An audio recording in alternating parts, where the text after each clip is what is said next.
Daniel Pipes of the Middle East Forum, welcome to CSP TV. We are thrilled to have participated in a really, really impressive program today on the whole issue of the Islamists' use of what's come to be called lawfare.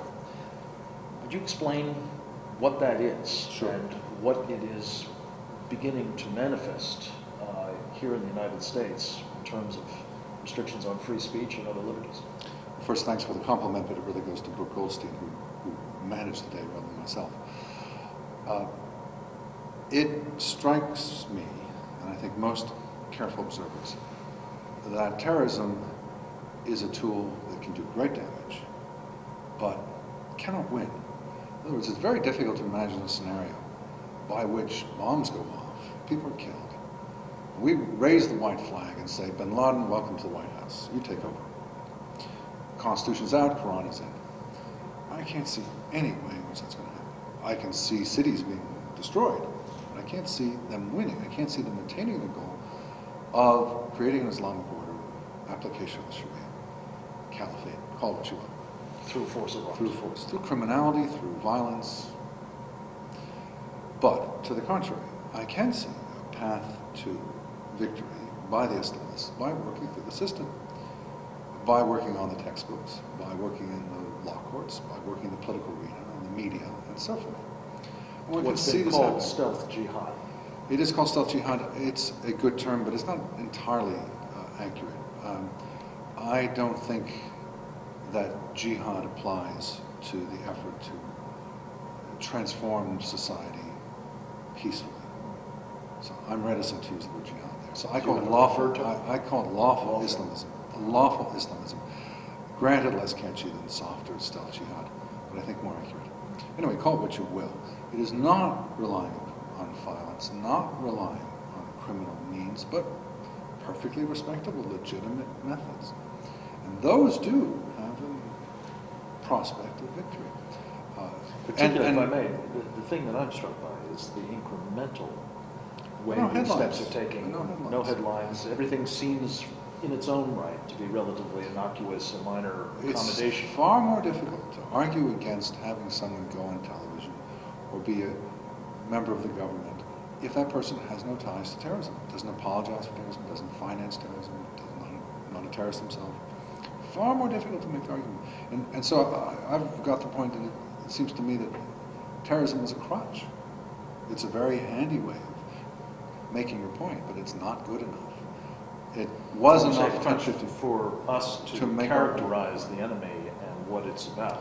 It fails to actually contemplate the full character of its agenda. Much of my work, personal and institutional, is dedicated to trying to figure out how to deal with the Islamists who are clean, who do not have any ties to violence or criminality.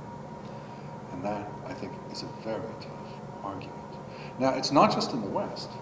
The same pattern can be seen in the Muslim world, majority Muslim countries. Most spectacularly in Algeria, but also in Egypt and Syria and elsewhere. In those three countries, for example, one saw a decade or more ago major terrorist movements or an Algerian insurrection, more than a terrorist movement. Estimate 100, 150,000 dead. Didn't work.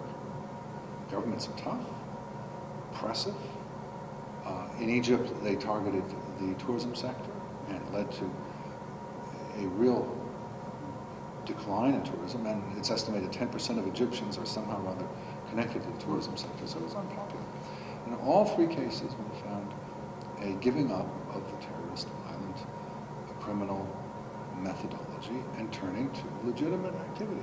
Now, on the one hand, this is great news, people are not being butchered, absolute good news. On the other hand, it doesn't mean the end of the effort. It means a transmutation, and I would argue a more effective way. It means getting television programs on television, working with the unions, getting engaged in the schools, in law enforcement, in the military, in politics, and opening clinics, concessions.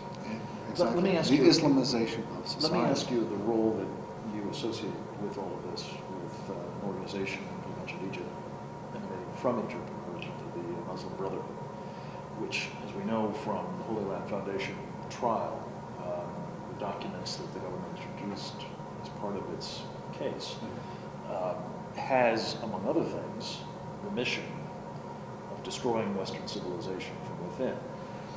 Is the Brotherhood the principal engine for this, for want of a better term, stealthy jihad or lawful jihadism or Islamism? I think I use the analogy to the communist movement. There was the Soviet Communist Party, the Chinese, the Vietnamese, the Yugoslav. They had different personnel, somewhat different philosophies. They had contentious relations between themselves, but they were of the same movement. Likewise, I'd say that there's the Wahhabi strain, the Muslim Brethren strain, the Khomeini strain, the Deobandi strain from India. The Wahhabis have to a certain extent bought up the Deobandi and the Muslim Brethren, but they are somewhat different. Certainly the Khomeini one is different. And they compete, they work together.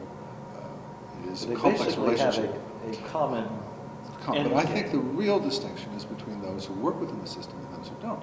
Now, in all cases, you see there are two dimensions. Wahhabism, as it's taught in, presented by the monarchy in Saudi Arabia, is not a violent ideology. It is working within the system. But it is easy to go from there, from the attitudes you get taught from your Wahhabi background, to think that violence isn't a good idea. And you can see, going back to the 1920s, two versions of the Wahhabi message. One monarchical, which is more staid and less violent, and then one associated with a group called the Ikhwan, the Brotherhood, in the 1920s, that absolutely refused all concessions. And it reemerged in 1979 with the takeover of the mosque in Mecca, reemerged with the Taliban, reemerged with bin Laden. This is the more virulent, the more extreme version of it. But their goals are the same. It's just an argument over tactics. But I don't understand that the Saudi supplied textbooks, for example, used here in the United States, not far from where we're having this conversation, in Alexandria, for example, in the Islamic Saudi Academy, but also used in many madrasas or mosque schools or what have you, are quite virulent. So notwithstanding virulent, but not calling for violence. They're not saying go out. No, there's a difference. They are clearly anti-non-Muslim, anti-Christian, anti-Jewish in particular. They're not saying go out and kill people. I had thought that there was reference to jihad and so on that is a pretty clear traditional association with the violent form, and therefore was, if not a direct call to murder Christians and Jews, at least very much given to promoting that is a legitimate thing. Jihad is definitely legitimate, but there are different ways of interpreting jihad. And the monarchical Wahhabi version is not the same as, say, bin Laden's version, which comes out of Wahhabism too. The Saudis would not endorse sending planes into New York. That's not their way of doing business. How about their leading imams then, as opposed to the monarchy itself? No, they will not do that. They might, in the case of Israel, they might in the case of India concerning Kashmir, but in general, then they are a few steps behind this other version. So in other words, what you have are a range of tactics. And the confusing thing that followed 9/11 was the emphasis on terrorism. So terrorism was the one method.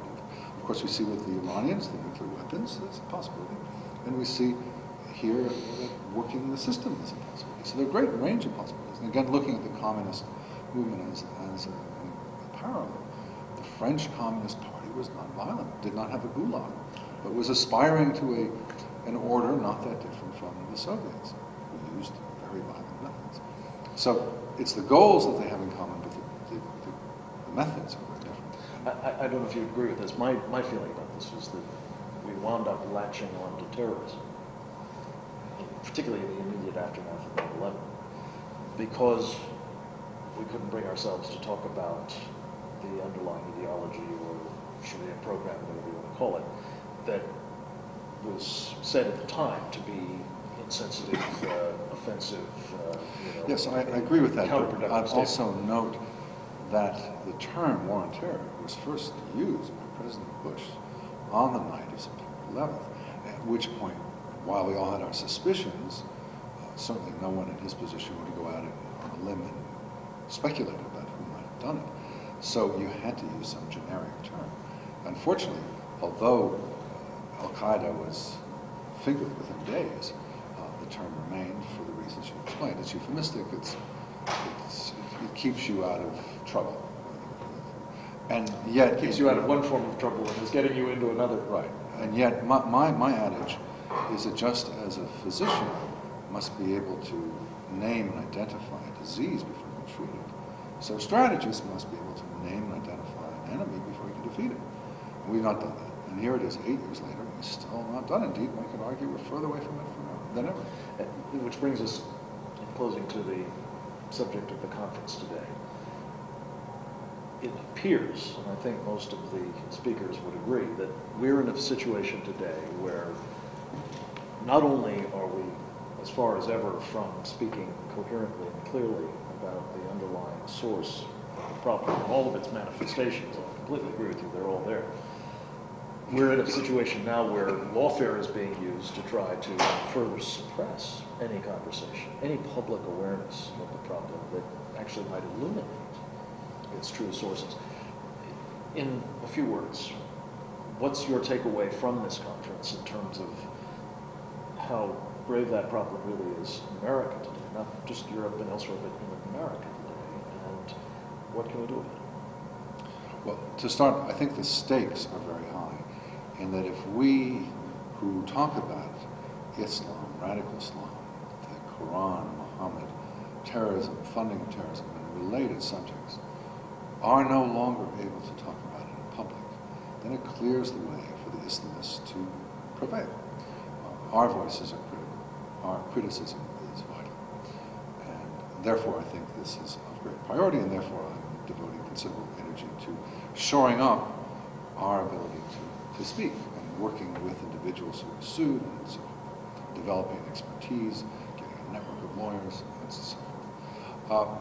I think the key debate today was over how serious this problem is, with some speakers and audience members being fairly sanguine, especially about the United States. Yes, Europe has its problems, but we have the First Amendment. We have the Constitution more broadly. We will be okay. And others are more worried. I'm in the more worried camp because I believe that the United States has never faced a challenge such as the Islamists present. We've never had a group of people in the hundreds of thousands in this country who believe they are the bearers of a superior civilization. That our existing order is inferior. And they have and something must submit to their superior. They have something to offer us, to insist on, to impose, that will be better for us than what we have. Well, this is something new. The fascists didn't do this, the communists didn't do this. They didn't have the numbers, they didn't have vitality, they didn't have the alliances, or the resources. They didn't have really the ambition, finally. These were quixotic efforts in the 30s, 40s, 50s. But with the Islamists, one has something more serious. And while it is further behind in smaller number in parallel efforts in Europe, one can see the direction in which it's going. And therefore, I think we don't have the muscle for it. We don't have the consciousness. And so I'm not saying that. But there's hope, because people like you and the Middle East Forum's Legal Project, which is doing really incredibly important work, and I think a team of Americans across this country who are now alive to this danger and becoming more so in part thanks to your writing and the work of these others, there's a chance that before we catch up with you, we might stifle this fifth column of building before it's too late. It's been great to see all these other organizations, such as your own, who are working with us, the donors who are supporting, both our own needs to hire staff, but also what we call the escrow account, money that goes directly to those in need of legal expenses being paid. And finally, all those lawyers who are giving their time freely. We gave an award today to Sidley Austin for working on 2 cases, and you know they reckon the time as they would have as though were paid, and the clock is still ticking, and yet they are already at $350,000 worth of donated Pro bono. time. So yes, we have been encouraged by the support. Well, it's that kind of volunteerism that is going to make all the difference, and I thank you for all that you're doing, both to lead it and to make it possible. So Thank you. Daniel Pipes, stay well.